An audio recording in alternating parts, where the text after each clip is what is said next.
আসসালামু আলাইকুম। Loss stop বিডির পক্ষ থেকে আপনাদের সকলকে স্বাগত। বাংলাদেশে প্রতিদিন লাখ লাখ লিটার দুধ উৎপাদিত হয়, কিন্তু জানেন কি, এই দুধ বিক্রি করেও খামারিরা আজ সবচেয়ে বেশি ক্ষতিগ্রস্ত। এর কারণ কি? চলুন আজকে জেনে নেই। এর কয়েকটি কারণ রয়েছে।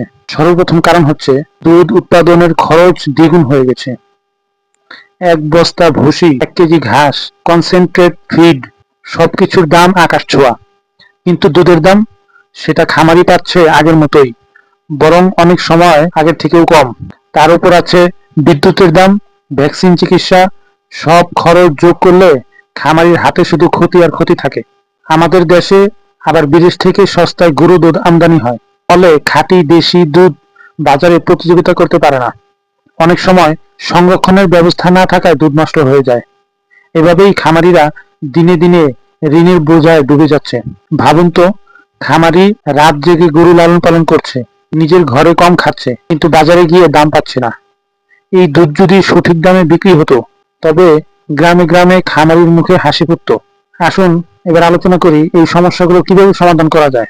সমস্যা যেহেতু হয়েছে, সমাধানও অবশ্যই আছে। প্রথম সমাধান হচ্ছে সরকার এবং বিভিন্ন সংস্থার সহযোগিতায় খামারিদের জন্য দুধ সংগ্রহ ও সংরক্ষণের আধুনিক ব্যবস্থা তৈরি করতে হবে।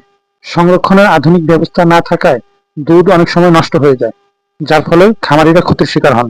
2 নম্বর হচ্ছে অনলাইন প্ল্যাটফর্ম ও কোঅপারেটিভ গ্রুপের মাধ্যমে সরাসরি ভোক্তার কাছে দুধ পৌঁছাতে হবে। কোনো দালাল অথবা মধ্যস্থতাকারীদের কাছে বা কোম্পানির কাছে দুধ না দিয়ে যদি খামারিরা একত্র হয়ে দুধ বিক্রি করে এবং সরাসরি ভোক্তার হাতে পৌঁছায়, তবে তারা বেশি লাভবান হবে। আর 3 নম্বর হচ্ছে খামারিদের জন্য সরকারিভাবে খাদ্য ও ঋণ সহায়তা বাড়াতে হবে।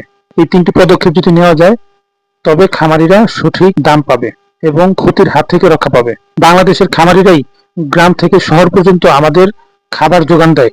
তাদের যদি আমরা সঠিক দাম দিতে পারি, তবে শুধু খামারি নয়, আমাদের সবার জীবনই বদলে যাবে। অতএব আসুন খামারিদের পাশে দাঁড়াই।